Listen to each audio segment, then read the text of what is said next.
लेवलिन Joshi astro channel में आपका स्वागत करता हूं। मैं आपको बता रहा हूं कि जिन व्यक्तियों की कुंडली के अंदर सप्तमेश या शुक्र ग्रह की स्थिति अच्छी होती है, या तो सप्तमेश यानी कुंडली का 7वां भाव का जो अधिपति होता है वो अपनी राशि में हो या उच्च राशि में हो और केंद्र में या त्रिकोण में बैठा हो, या फिर शुक्र ग्रह जो नेचुरल ही पत्नी का कारक है प्राकृतिक रूप से, उसकी स्थिति सही होनी चाहिए, अस्त नहीं हो और उच्च राशि में हो सकता है या स्वग्रही हो सकता है और केंद्र या त्रिकोण में बैठा होता है, और उनका लग्नेश जो होगा उनसे डिस्टेंस ज़्यादा नहीं होनी चाहिए। लग्नेश के साथ में शुक्र ग्रह का और सप्तमेश का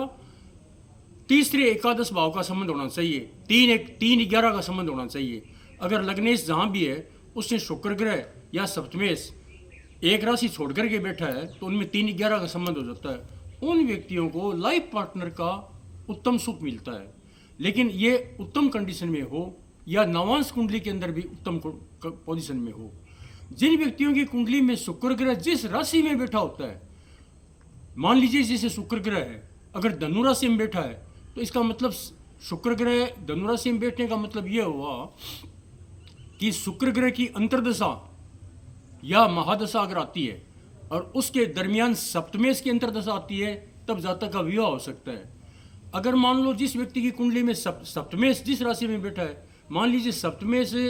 बुध ग्रह की राशि में बैठा है, जैसे सप्तमेश किसी व्यक्ति का कुंभ लगन की कुंडली हुई, कुंभ लगन के अंदर सप्तमेश हुआ सूर्य, अगर सूर्य बुध ग्रह की राशि में जैसे कन्या में बैठा हुआ है तो बुध ग्रह की तो महादशा होगी और सूर्य की अंतर्दशा होगी, तब उनका विवाह हो सकता है। एक सप्तमेश की एक की तो महादशा आनी चाहिए और एक की अंतर्दशा आनी चाहिए, और साथ में इनके अंदर किसी न किसी ग्रह का चाहे सप्तमेश हो या जिस ग्रह की महादशा हो उनका शुक्र ग्रह के साथ में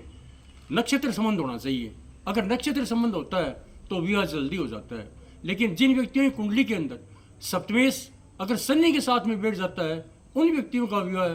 प्राय देरी से होता देखा गया है। जैसे मान ले किसी व्यक्ति की कुंडली है, जैसे वृश्चिक लगन की कुंडली के अंदर शुक्र ग्रह है लेकिन साथ में शनि बैठ गए हैं और वह भी मान लो 6ठे में बैठ गए हैं या 8वें में बैठ गए हैं, तो विवाह की संभावना होगी ज़रूर, क्योंकि शुक्र ग्रह है लेकिन शनि के साथ में है, विवाह विलंब से होता है। अगर विवाह विलंब से होता है तो उसके लिए फिर उपाय भी करने पड़ते हैं, उसके लिए फिर बाद के अंदर घट विवाह है, कलश विवाह करना पड़ता है और हरिवंश पुराण या शिव पुराण की कथा करवानी पड़ सकती है। लेकिन ये बाद की बात होती है। मूल बात यह है कि जहाँ आपका लग्नेश बैठा है, मान लीजिए मंगल ग्रह है वृश्चिक लगन की कुंडली में और शुक्र ग्रह मान लो बैठ गया, उससे एक राशि छोड़ करके बैठ गया, जैसे मंगल ग्रह सिंह राशि में बैठा है,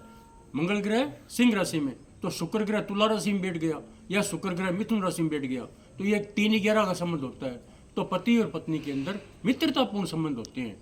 आप मेरी वीडियो को सुन रहे हैं और सुना भी है, तो इसके लिए आपको बहुत बहुत धन्यवाद।